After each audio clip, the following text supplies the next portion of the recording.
Welcome to the chalkboard, my fellow football nerds, for episode number 144 of Chalk Talk.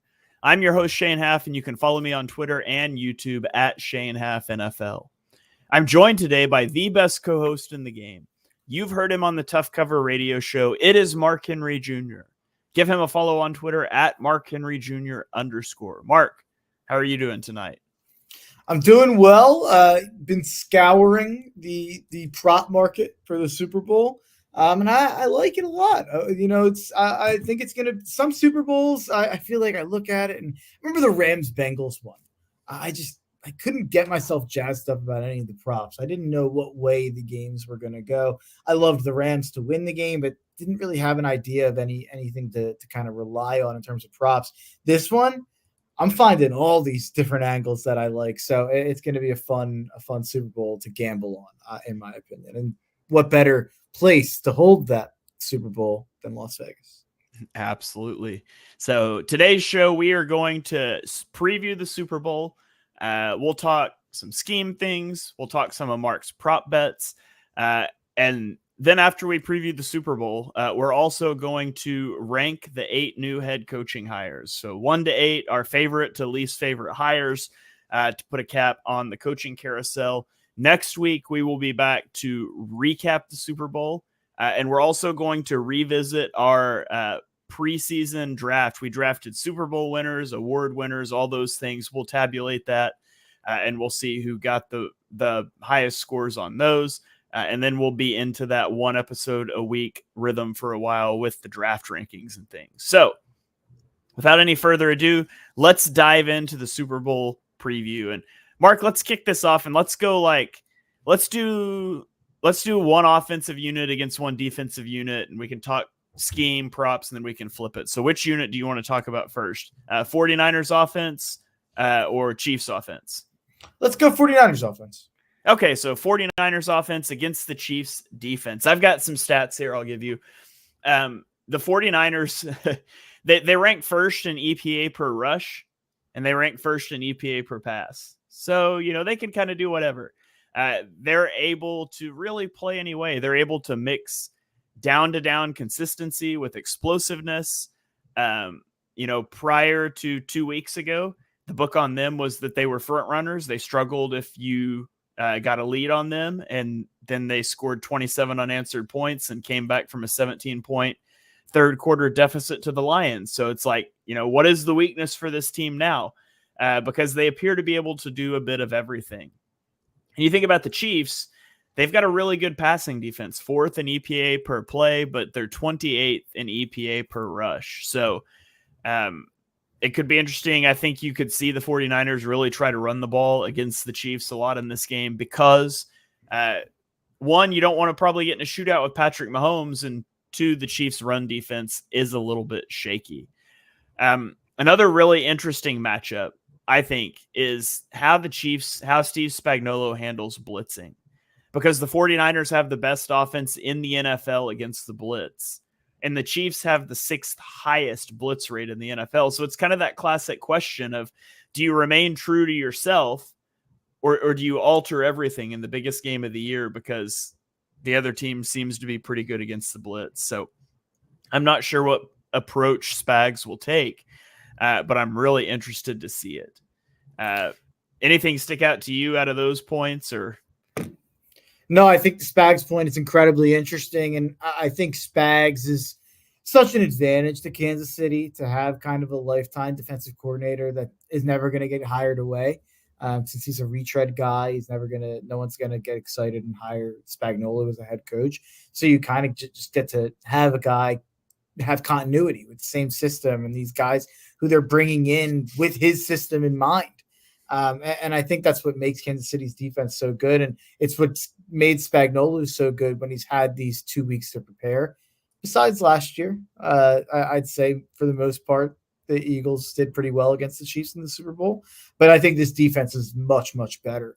than that defense was. McDuffie's a better player. Karlaftis is a better player. They've both grown into being full-time NFL pros and not just rookies on a good team who are stepping up. And, L'Jarius Sneed's playing like one of the best corners in football. It's going to be incredibly interesting. I have my doubts about Brock Purdy in this game with the ways that Brock Purdy looked in the first three quarters of that divisional game against Green Bay. And Green Bay is not a defense that I hold in high regard. They did a good job in that game. But that's what makes me think that Kansas City can also make that work. They can also do a good job in this game. But I'd be lying if I said, as a guy who, spoiler alert, I'm betting a lot on Kansas City, I would be lying if I said visions of Christian McCaffrey aren't dancing around in my nightmares, because I think that's the key to winning this game. If you're a 49ers bettor, you think the Niners are going to win this game, there's no reason to bet Niners money line. There's no reason to bet Niners -2. Parlay whatever you want with all the Christian McCaffrey stuff, the touchdowns, the props, the rushing, the receiving. If the 49ers are going to win this game, Christian McCaffrey is going to be the leading force behind that. Now, I'm not saying bet him to win the MVP, because that can get wonky sometimes with Super Bowl MVPs and quarterbacks. And if McCaffrey has 140 receiving yards, or Purdy's going to get credit for that. So I wouldn't bet him Super Bowl MVP, but his props, if I was a San Fran backer, that'd be where I was looking. All right. Yeah. He's going to, like you said, he's really interesting. He's the force multiplier on the offense because the 49ers are really diverse personnel wise. They run a lot of 21 personnel, which is 2 running backs, 1 tight end. And that's something the Chiefs haven't faced much this year, nor have they been effective when they have faced it. But 21 personnel could still be empty, and Christian McCaffrey can run pretty much a full route tree out of the slot. So he's a big deal. How they're going to choose to match up against that is a big deal. Another big thing for me, you mentioned Brock Purdy, is what happens when he leaves the pocket. Brock Purdy has 0.29 EPA per play when he leaves the pocket this year, which is second to only Josh Allen. The Chiefs defense allows a negative 0.2 EPA per play when QBs leave the pocket, which is the second best ranking in the league. So the Chiefs are a team that has generated a lot of negative plays when they flush quarterbacks out of the pocket. And Brock Purdy is not thought of as, a scrambler, but he is an elusive guy who can create. It's not the only differentiation, but it's a big one between him and Jimmy Garoppolo, is that he's got the ability to create outside of structure and improvise. What happens on those downs, I think will be one of the biggest deciding factors in this game. Yeah, no, I totally agree. And I like, should I give out a prop bet that involves the Niners offense, or should we hold that for later on in the pod? Yeah, go for it. Drop it.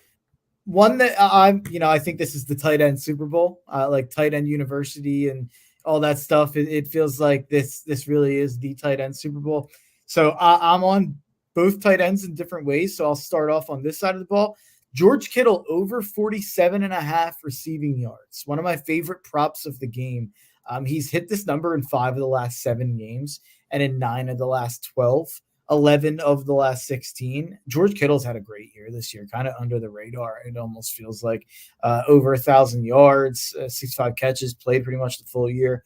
I think Kittle's going to have a big game. And I think that because the Chiefs have such an incredible secondary, L'Jarius Sneed and McDuffie are just so hard to attack. I think everyone's focusing on Debo, focusing on Ayuk, and even this goes for anytime touchdown as well. I think there's value on the prop market in general for George Kittle. I think the best value is just his flat over on receiving yards. But if I was looking to bet a pass catcher or, daily fantasy, if I would look at Kittle over Ayuk and Debo. All right. The last thing I have here on the 49ers offense, we can talk about the defenses the 49ers have struggled with the most this year. That's cover 3. Now, struggle's a relative term because they still ranked 11th in EPA and 18th in success rate. But the Chiefs run cover 3 at the lowest rate in the NFL, 32nd in usage. The Chiefs run a lot of cover 1 and cover 2, which are coverages the 49ers rank 2nd and 5th respectively against in terms of EPA per play. So a lot of interesting matchup things here. A lot of strength on strength. There's some strength on weakness here. I'm fascinated to see what Spagnuolo's defensive approach is against the 49ers across the board. Yeah, I think everyone's going to make it how does Spags handle Purdy, and to me, it's how does Spags handle McCaffrey? How do they treat him when he goes to the slot? How do they treat him running routes out of the backfield? Who's covering him? Are they having the same guy covering him every time? Are they sharing responsibilities? That's really what it comes down to me, is how they handle Christian McCaffrey. Yeah. All right. That is the 49ers offense against the Chiefs defense. Now let's flip the script. What's going to happen when it is the Chiefs offense against the 49ers defense? The Chiefs offense ranks 9th in EPA per pass and 21st in EPA per rush. The 49ers defense is 5th against the pass and 25th against the rush. And we asked the question, can the Chiefs stop the run? The other question is, can they run on the 49ers? You saw what Detroit did to the 49ers, and the 49ers have really struggled at stopping the run. But the flip side of that is you like Patrick Mahomes' chances in a shootout with Brock Purdy, but running against the 49ers defense is the perfect way to attack them. So how do you approach this game if you're Andy Reid? Are you going to try to really get Isaiah Pacheco going, which shortens the game? Do you want to come out and air it out? Travis Kelce's been playing amazing. Rashee Rice has really come on. MVS is apparently just a good receiver now that we're in the playoffs all of a sudden. I don't know. What would your approach be if you're Reid here? I think you got to start fast, and they've done a really good job at that. Even throughout the year when they were struggling on offense, they still opened the game well with these long 7, 8, 9-minute drives, and usually ends in a touchdown. I think that you have to make this game a situation where the Niners feel like they can't just settle into the run game. They have to feel like they have to be able, or they have to throw the ball. That's why the Chiefs, in my opinion, they can. I know that the 49ers came back last week. The Chiefs defense is not the Lions defense, especially the pass defense. So if the 49ers go down, I do think that that's a massive problem for the 49ers in a way that I don't think it would be for the Chiefs. If the Chiefs go down early, I don't think the game's over. If the 49ers go down early, despite what we just watched in the NFC Championship game, I still think it's going to be a massive, massive problem for San Francisco. I don't think you're going to be able to exploit that secondary. It's just you're going from one of the worst secondaries in the NFL in Detroit to the best secondary in the NFL in Kansas City. So it's just I think you're going to see a big difference between how the passing game looks in that. I know this is Chiefs offense versus 49ers defense, but the reason I say that is you have to put the 49ers on their heels. You have to put them in a spot where they can't just run, pass, because I think that's when they would be deadly. The Niners get up in this game, or if the Niners can shorten this game as much as they can, it's deadly. So Chiefs, I think you got to come out and air it out. Yeah. And if they do air it out, you can look at their splits against the blitz and not blitzed. And Kansas City drops from 9th in EPA when they're not blitzed to 19th when they are blitzed. So you would think maybe you can blitz them and generate some negative plays, but the 49ers are 30th in blitz rate this year. They've relied on getting pressure with 4, and I think that will probably be the approach in the Super Bowl. And they're certainly making sure everyone knows that they think the Chiefs offensive tackles hold a lot. They're putting that on everybody's mind to try to get some holding calls in key situations on Nick Bosa. So that'll also be an interesting thing to watch play out. You mentioned kind of airing it out and starting out fast, and the Chiefs run a lot of 11 and 12 personnel. But they throw the ball. Their pass rate over expectation is like plus 7%. But what they've done at times is gone into 13 personnel and run the ball, especially against struggling run defenses. So I wouldn't be surprised at all to see a semi-heavy dose of 13 personnel in this game from the Chiefs offense. But I think the biggest question in this game is just like, is Patrick Mahomes invincible? I mean, he doesn't get sacked. 2 sacks on 40 pressures this postseason. Per FTN data, he has thrown 0 interceptable passes. Like, at a certain point, if Patrick Mahomes wins a Super Bowl with these receivers, it just feels like Patrick Mahomes is inevitable and he's invincible. He did last year. They're the same receivers. I I know. It's like they're better this year. Rasheed Rice is better than anyone that was on that team. Yeah. If they had Juju last year and he was competent.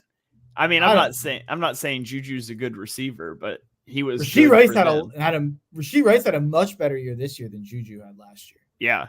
But like at this point, like, man, if they go back to back with, Patrick Mahomes on the messed up ankle last year against the 49ers this year, like, is it just inevitable? Like, is it a Chiefs dynasty? I mean, I think that's very much where we're at, especially when you have Andy Reid. You mentioned Steve Spagnuolo's not going anywhere. And so you're really entrenched here. Your offensive and defensive play caller are here. Your quarterback's here. I mean, at this point, the only thing that can hurt him is Kelsey retiring or continuing to drop off, right? So I'm really interested to watch this game and see how it plays out. But there's definitely a feeling of inevitability about Patrick Mahomes. Yeah, that's why it's like, to me, it's not even worth like, what am I going to say about Patrick Mahomes? I think we all know what he's going to do. He's going to show up and he's going to be Patrick freaking Mahomes. I think the X factor, everyone's going to talk Mahomes, Purdy. The X factor for San Fran, like I said, was McCaffrey. That's obvious. I think just as obvious, the story of the Super Bowl is Taylor and Travis, and has nothing to do with any of this. But I think the X factor of the Super Bowl is Travis Kelce, and it seems like he's Travis Kelce again. It seems like maybe Kansas City's figured this whole thing out. They just kind of they go through the motions. They win 11, 12 games, yada yada yada. They're in the Super Bowl. It's just kind of what they do, and I think Travis Kelce looked like himself last week. Like, he looked fully Travis Kelce, the boogeyman version that we saw in the Super Bowl that shows up every year in the playoffs. And that's why my favorite bet for this game, honestly, might be Travis Kelce anytime touchdown at plus 100. It's just an insane value. He has scored in 8 of his last 9 postseason games. He has 11 touchdowns in that 9-game postseason stretch. In 13 of his last 15 postseason games, he has scored a touchdown, 18 touchdowns in that stretch. He's scored in 2 of his 3 Super Bowls, and he's the story of the Super Bowl. He's not scoring. Like, I love Travis Kelce anytime touchdown in this game. Yeah, that feels like about as safe of a bet as you can have in a game like this, especially at plus 100. That feels a lot like Jalen Hurts anytime touchdown scorer. Absolutely. Yeah, maybe they'll do they don't sneak Patrick Mahomes because he got hurt 5 years ago on it. Yeah. They refuse to do quarterback sneaks. And Mahomes kind of said that also on the Kelsey Brothers pod when they interviewed him. He was kind of like, oh, well, we don't do it because my knee, I messed it up that time. Like, I was like, that's ridiculous. But maybe they'll throw Kelsey in there. Maybe Kelsey can push it in. That'd be a fun one. But if Patrick Mahomes was my quarterback, not only would I not QB sneak, we would probably put 7 offensive linemen on the field every play just to make sure he doesn't get hit. Like, I would put an offensive tackle like beside him in the backfield as a running back just to pick up anybody that comes through. Protect that guy at all costs. Yeah, no, that's fair. That's totally fair. Another prop bet on the Kansas City offense side that I just want to bring up is Rasheed Rice. It feels like I'm betting on obvious guys here. I don't have any. I have 2 weird ones, but I don't have any under the radar player props. Rasheed Rice over 6.5 catches, 7+ catches in 7 of his last 9 games. It's not. I don't like it as much as Kelsey. I don't like it as much as the Kittle prop. But I do think it's worth sprinkling on. And I didn't bring it up when we were talking about the Chiefs defense, but this is a fun one. George Karlaftis over a half sack. It's at even money. He's had a full sack in 3 of the last 4 games and in 8 of the last 13 games. He's had at least half of a sack in 10 of the last 14 games. So I think George Karlaftis over half a sack is a pretty solid bet. All right, there you have it. There's some gambling advice, and that's full circle, as you know, Shane. You know how much I loved Georgie boy coming out. Oh of yeah, Iowa. Or Purdue, not Iowa. Yeah, we were both very high on Karlaftis. You were higher than I was. I think you had him like 6th or something, I think. And I I had him think I like, had him 5. I think I might have had him in the top 5. I might be wrong, but he was right there for me. I loved Karlaftis. I was so offended when he was falling in the draft. And of course, he fell to Kansas City. Turns out he's good. Yeah, fell to Kansas City, and now he's just like a top 10 pass rusher in the NFL. It's ridiculous how good Kansas City is at draft. Yeah, you had Dibes was high on him too. You had him 5th. I had him 9th. Dibes was the low man at 11th on George Karlaftis. This was a pro George Karlaftis podcast. He's absolutely lived up to that, like beyond a shadow of a doubt. Yeah. All right. Well, you mentioned earlier you got money on the Chiefs, so I assume you're taking the Chiefs to win this game. Yeah. So this is it. I wanted to kind of phrase it to you this way. I don't know the right way to bet this. Do you bet the Chiefs +2? Do you bet the Chiefs money line?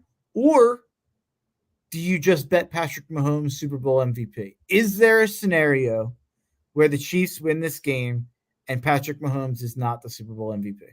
Yes. Kelsey 2 touchdowns and Mahomes isn't the MVP. The story, I get it. Yeah. But Mahomes would have had to thrown those. I don't think it matters. Like, I think if I would be leery of betting Mahomes MVP because of all the spotlight that's on Kelsey. So what I was going to do is I was going to put 10 units on the Chiefs. I think I'm putting 5 units on, or I did already. I can cash out of them at a profit because I got good numbers on both of them. But I put 5 units on Chiefs money line and I put 5 units on Mahomes MVP. So that way I would at least break even if the Chiefs win and Mahomes doesn't win MVP. But I get a little extra juice with Mahomes at MVP at +130. So that's the way I'm betting it. I might change my mind, maybe cash out and just ride the Chiefs fully. Yeah, I struggle with the right way to bet that. Generally, I would say just bet the Super Bowl MVP, bet the quarterback. I know I said that with the Bengals and Burrow. I was pretty rock solid on that last year with the Eagles, that you could bet Jalen to win MVP if you wanted to bet the Eagles to win. Ultimately, I still think I do think if the Chiefs win, it'll be Mahomes. So I'm going to split it. Yeah, it probably will be, but there is definitely that scenario where, and I mean, if you look back at it over the last lot of years, it's almost always the quarterback, right? It was Cooper Kupp right? A couple of years ago with the 2 touchdowns. Julian Edelman. It should not have been. It should not have been Cooper Kupp. That should have been Aaron Donald's MVP. Yeah. Julian Edelman had one like 6 years ago with 110 catches, 141 yards. Von Miller had Super Bowl 50 with 2.5 sacks. But yeah, it's generally going to be the quarterback. Has a tight end ever won the Super Bowl MVP is the question to ask. I don't think so. And it looks like the answer is no. No tight end has ever won a Super Bowl MVP. So you got that going for you too. You could get Travis, the first ever Super Bowl MVP. But yeah, I will also take the Chiefs in this one. At this point, you can't bet against Mahomes. And I think this is going to be a good game. You can't bet against Mahomes, and you certainly can't bet against him with the best defense that he's ever had. So I'll take the Chiefs in this one as well. And we'll see how it plays out. But anything else you want to say about this game before we move on to ranking our head coaches? No, nothing else. My 2 stupid props I gave last week. I just want to give them out in case anyone didn't hear. My stupid props of the week. Don't bet anything real on it. Sprinkle overtime +1100, 1 unit. Andy Reid and Kyle Shanahan, both super conservative. Not like either of them are going to go for 2 at any point in this game. So it lessens the chance for a weird score. So it heightens the chance for tying, if that makes sense. I don't know if that makes sense to people out there, but I think there's a good chance it's a close game at the end. So I think +1100 is worth a spin. 8.2% of playoff games since 2019 have went to overtime. About 8% of games in general go to overtime. This is an 8.3% implied probability. I think it's worth the sprinkle at +1100. And the last one, I'm still looking for research on this, but no kneel down to end the game. Only 4 of the last 11 Super Bowls have ended in a kneel down, and it's like 7 of the last 20 Super Bowls have ended in a kneel down. So I'll take the plus money when I think history's on my side. No kneel down to end the Super Bowl. That's going to be a bizarre thing to be caring about at the end of the Super Bowl. I can't wait. Yeah, gamblers watch games differently than everybody else. That's for sure. Also, I had like a weird mental block. I like can't say Super Bowl. It's like Super Bowl. It's like just one word. I just mash it together because I think I've just said it so regularly my whole life. It's a Super Bowl. It's a Super Bowl.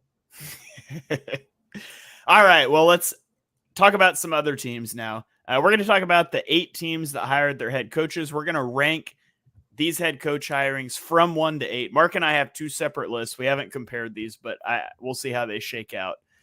So, Mark, number 1. You start out. How about that? Okay. I think we have different. I think we have much different lists. Ooh. Okay. Let's see. My number 1 is Mike Macdonald to Seattle. I think. First of all, I think Mike Macdonald did a fantastic job the last couple of years with the Ravens. It was spectacular. Their defense kept them in their playoff game against the Chiefs. Seattle should have had a good defense this year. They just didn't. Like, they've invested a lot. It just wasn't good. And it was probably time for Pete Carroll to step back. I think Mike Macdonald is a perfect fit for the Seahawks. They want to keep a defensive-minded head coach. Mike Macdonald is like the epitome of don't hire a scheme, hire a play caller, right? He will change what he's doing depending on his opponents, which I think is so huge. I think it's something Pete Carroll was hesitant to do. I think Mike Macdonald has a chance to be like that next Carroll type guy in Seattle who lasts for a long time, runs a really good program, has a really good defense the majority of the time he's there. So I thought that was a perfect fit of a candidate I really liked. So Mike Macdonald to Seattle was my number 1. Shane, you know how I feel about offensive play callers, and that would be the only people that I would hire to coach my NFL teams. You know how many offensive play callers were hired in the cycle? Let's see. It would have been 1, 2, right? Two offensive play callers. They're 1 and 2 on my list. I stand on my principles. Number 1 on my list is Dave Canales. I think Dave Canales should have been hired by the team you just gave the number 1 spot to. Mike Macdonald's a good hire. It's the number 1 defense guy, I'd say, out of the 5 that were hired, which is insane that 5 of the 8 head coaches that were hired were defensive coordinators. But I think Seattle should have brought Dave Canales back because Geno Smith had his best year under Dave Canales. They should have kept Shane Waldron as the OC, brought Canales back as the head coach, and I would have went with that. But I think Carolina made a good hire. It probably won't matter, though, because that roster is a dumpster fire. And at number 2, I'll just swoop back in because I already said it. I have Brian Callahan. Hold on. Before you talk about him. So tell me where you have Mike Macdonald. Number 4. Okay. I have Macdonald at number 4. It's really a tier of I have my top 4 and then my bottom 4. Okay. Macdonald is 4th in tier 1, I'd say. Okay. I have Canales 3rd on my list. Okay. For the same type of things you said, he was QB coach in Seattle when Geno had his resurgence in 2022. In 2023, he helped turn Baker Mayfield from let's be honest, a guy that got benched by the Panthers the year before into having a career year. You saw Geno regress without Dave Canales. He gets paired with Bryce Young, who's honestly already a year away from being out of a starting job if it doesn't turn around. Like, he was that bad as a rookie. And now his career years came with good wide receivers to help not so great quarterbacks. He had Metcalf and Lockett in Seattle, Evans and Godwin in Tampa Bay, and the Panthers have no wide receivers and no first-round pick. And he's working for an owner that is increasingly looks like the new Dan Snyder. I mean, less heinous accusations and things just in terms of like stability and temperament. So it's not a good situation, but Canales was, of the coaches that got hired, he was my highest ranked candidate when I put out my coaching candidate list. But I had him behind Macdonald because I just love that fit. So go ahead with your number 2 now. My number 2 is Dave Callahan from Tennessee. And Brian. Dave. I had Dave Canales written right with Brian. Brian Callahan. It's not a hire that got a whole ton of buzz, But when I put out my favorite candidates list, I always kind of include him year after year, and he doesn't get hired. And he finally did this time. And I think the reason he did was his work with Jake Browning. Jake Browning looked really competent this year for the Bengals once Burrow went out. And you could argue that their offense maybe even got better for a little bit because Burrow really had the tough start to the season. I think there was a point in the early Burrow starts or the early Browning starts where their offense was actually better with Browning. That work was incredibly impressive. And both of us think Zach Taylor is a buffoon. So maybe there's an argument that he was kind of the straw stirring the drink. I always kind of thought that was a possibility there in Cincinnati.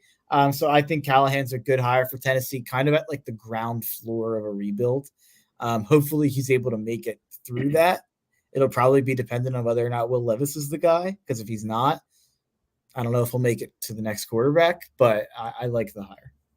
Yeah, I think he would. I mean, it's not often that you bring a head coach in and to work with a quarterback that was not a first round pick. And if it doesn't work out, you axe the coach. That's true. I mean, I could see that happening to Canales if Bryce Young doesn't pan out, but I would have a hard time seeing that with Callahan, with Levis. But so Callahan was 5 on my list. If not for the Jake Browning play this year, I would be totally out on this because I'm just not that impressed by a guy who works with Joe Burrow and the best trio of wide receivers in the NFL. But what he did with Jake Browning was impressive. And, he's going to try to get the most out of Will Levis. He's going to have limited support at wide receiver to do so, but he is an offensive guy, as you mentioned, so that bumps him up. Callahan's not necessarily a guy that was really high on my list, but he gets a bump over some of these defensive guys just because they're defensive guys. Whether, that's a principle we both kind of have, but you're apparently sticking to it more than I am this cycle. Yeah, so, I'm super passionate about that. Yeah. So my hires are a joke. Yeah. So my number 2 is Jim Harbaugh to the Chargers. Big name, won everywhere he's gone. It's worth mentioning he's hopped around a lot.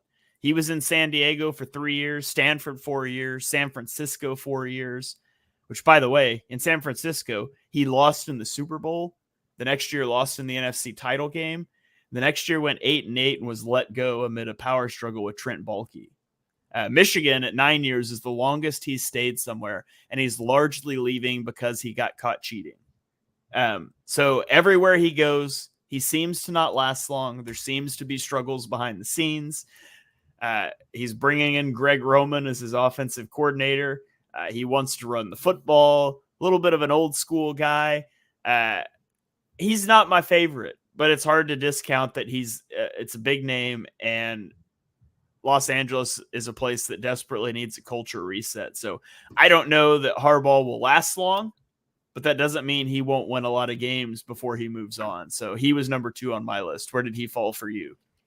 Number 3 for me. I just don't like the fit. Like you said, he's going to want to run the ball. I think they have a young quarterback that they should be focusing on.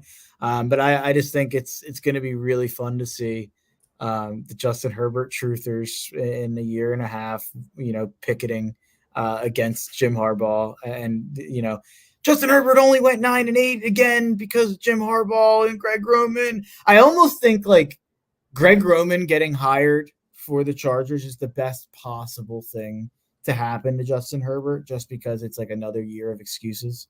It's another thing to point to as why he's not this elite top 3 quarterback that everyone said he's been for 4 years. I don't like the fit for Harbaugh. I think hiring almost any of the offensive minded coaches would have made more sense to me. Ben Johnson would have made a lot more sense to me.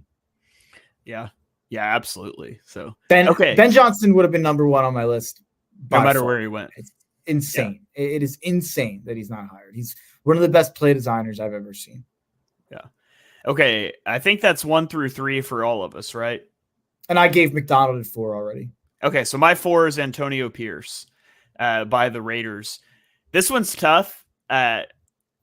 He spent 2 years as an NFL coach, and it was only as a linebacker coach before he became the interim this year.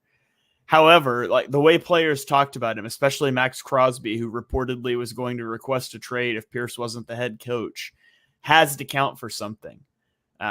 it also has to count for something that their defense jumped from 26th to second in EPA per play when Pierce was in charge. So when you have bungled head coaches as much as the Raiders have, chasing Gruden with McDaniel, I think at a certain point you kind of got to listen to some of your players. And the vibe was good around Pierce.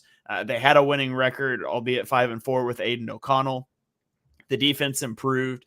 I think you almost had to give him a shot. So I put him at number 4 ahead of some of the other guys, but I don't feel strongly about it. I am really concerned about his lack of experience.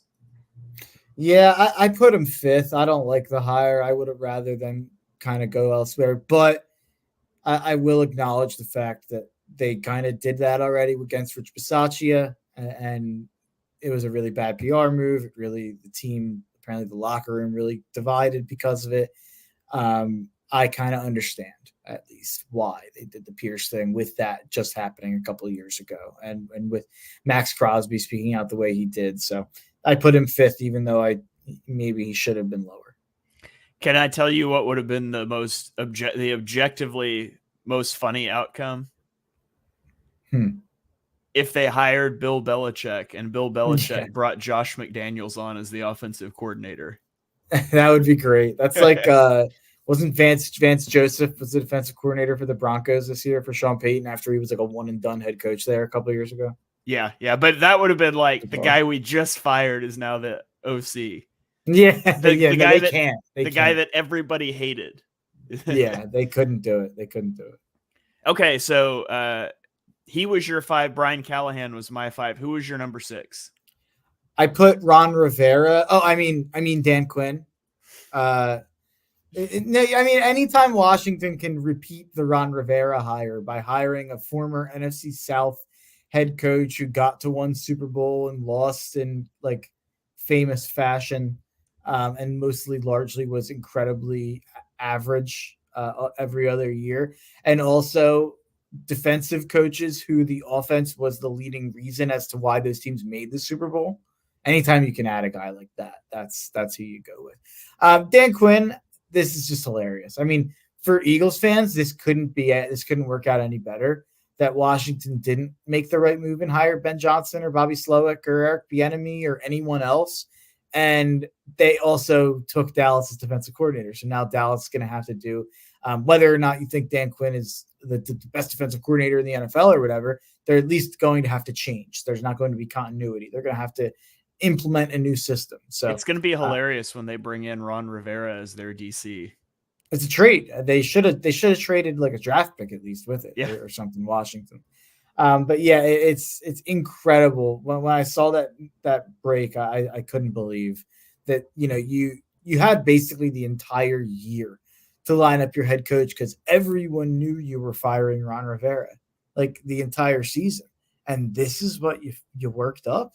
This is what you worked out because, and your tweet about Ben Johnson with the Commanders and Josh Harris, how much money he spent on it. I don't know if you want to pull it up, but it's worded more succinctly than anything I could ever put. And that's why you're better at Twitter than me. That was one of your best tweets of all time, in my opinion, because it's so accurate. It's so inexcusable that they didn't get the deal done with Ben Johnson. Yeah, I'll pull it up here. I had, it's trying to load. While it's loading, I'll say Dan Quinn was 8th. He's last for me. And it's not because I think he is a bad defensive coordinator. I certainly don't. I don't think he's the best, but I think he's like a top 5 defensive coordinator. And I think that he's done a really good job in Dallas, but I'm a fan of hiring offensive guys. I don't think you want to hire defensive coordinators to be head coaches. Certainly not when you just did that and it didn't go well. And if you're going to do it, you want to do it like Seattle did. You want to poach away an up-and-coming mind and ensure you lock him in. He can't be hired away. And that's not Dan Quinn. Like, it's just not. And then you talk about the fact that they're also about to draft a franchise quarterback. And they're going to pair him with an offensive coordinator that'll be gone in 2 or 3 years, either because he's a head coach or because he gets fired. He's either good at his job and gone, or he's bad at his job and gone. Well, they hired Cliff Kingsbury. Yeah, so he'll be bad at his job and gone. So I really didn't like this move with Quinn. I mean, as an Eagles person, I really liked it because I think it hurts both of those franchises. So the tweet I had, it was a quote tweet of Adam Schefter, who said that Ben Johnson's asking price spooked some teams per sources. And I said, you're telling me that Josh Harris bought the Commanders for $6 billion and then balked at paying a head coach? What a disaster for Washington. The highest paid head coach in the NFL right now is Sean Payton at $18 million. If I'm mathing correctly, that is 0.3% of the purchase price of the team. That's like walking away from buying your dream house because the porch light doesn't work and you don't want to pay to fix it. Yeah, no, it's exactly right. I mean, it's so pathetic. It's so Josh Harris. And I'm so happy that he bought the Washington football team instead of some billionaire owner who actually would have done good at being an owner, which is one of the easiest things you can do when you have billions of dollars. Just be good at being an owner. And I, as a Sixers fan, can attest to the fact that Josh Harris very much cannot do that. So the fact that the Commanders are now it's like a he said, she said. Ben Johnson and the Commanders are both like leaking stuff to the media about this whole interaction. And it's bizarre on both ends. I wonder if this will hurt Ben Johnson as a candidate going forward. I'm just surprised that he wasn't hired elsewhere. I wonder if it was because he was so penciled in with Washington. Like, I just don't understand how he didn't get hired if it wasn't assumed he was going to Washington. It's very bizarre. Yeah. I mean, he may want more like front office sway than you want to give him, but at a certain point, maybe that's the price, you pay to try to get one of these guys. And, but yeah, so he was my number 8. My number 6 was Raheem Morris to Atlanta. My number 7. Okay. Morris is 21-38 as a head coach. Yeah. That's not really fair because he was in some really bad situations in Tampa Bay. I don't know. He had a good year this year with the Rams defense that was starting a tremendous amount of young players, but at the end of the day, they were still a below average unit. And yeah, when you add on that, I don't like hiring defensive coordinators. I wasn't a big fan of the Raheem Morris to Atlanta. I don't think you've got major offensive problems. Like, you have got to figure out this offense, and you hired a defensive coordinator to do it. And I just don't like that. Yeah. And he's just never been the defensive coordinator for an elite defense in his career, not once. Yeah. So it's just hard for me to even wrap my head around. I think he's an Aaron Donald merchant as of late. So yeah, cough, I think Brandon Staley cough. Yeah, that's true too. I mean, how many pieces the Brandon Staley Rams defenses were way better than the Raheem Morris Rams defenses, but that's a whole other conversation. Raheem Morris is 7. For me, for all the same reasons that you said. I think it's ridiculous that he got the job over Bill Belichick, to be quite honest. Like, not that I think Belichick should have gotten hired in this cycle, especially in this spot. I think the Falcons were the right spot for Belichick, and I think they should have either hired him or an offensive-minded coach, or anything but hiring retread Raheem Morris because Sean McVay likes him and has said nice things about him to the media. It seemed like a PR move to me, which is a weird thing to do with your head coaching hire. And then number 8 to me, like, the reason I have Morris at 7 and not 8 is a principal thing.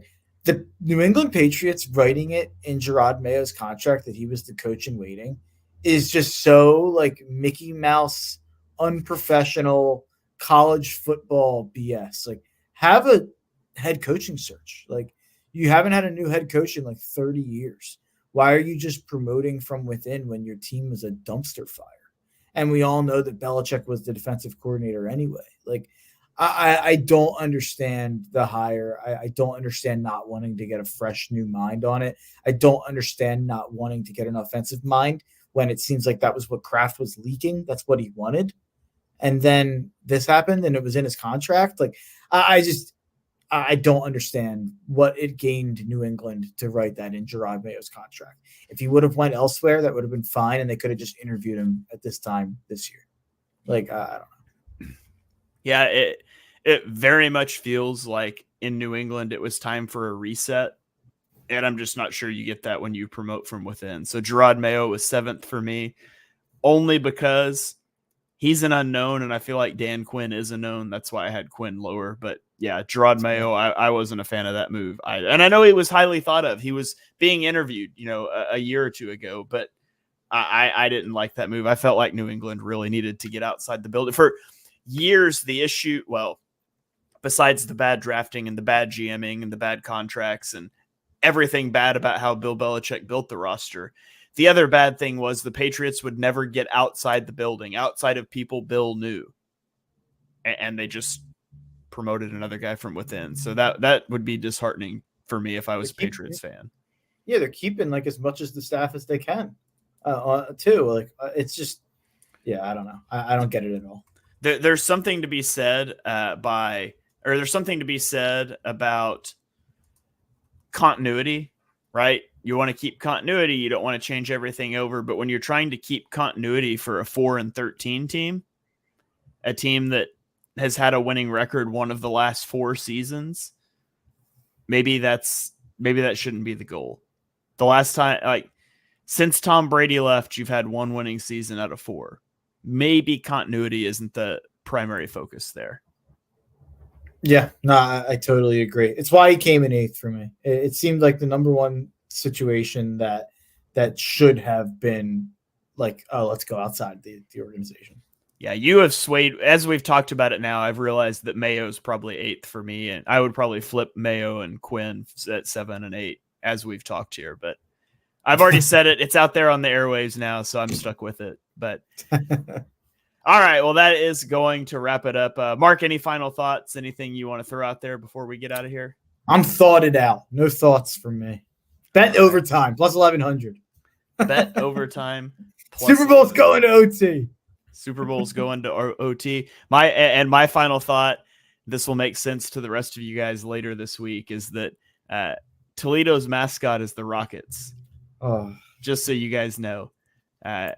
Just stay tuned to the feed. That'll make sense later this week. So thank you guys for joining us for episode number 144 of Chalk Talk. If you enjoy what you heard on the show, and we know that you do, smash that subscribe button, turn on notifications so you don't miss our next episode. Drop us a 5-star rating wherever you stream your podcast. You can follow me on Twitter and YouTube at ShaneHalfNFL.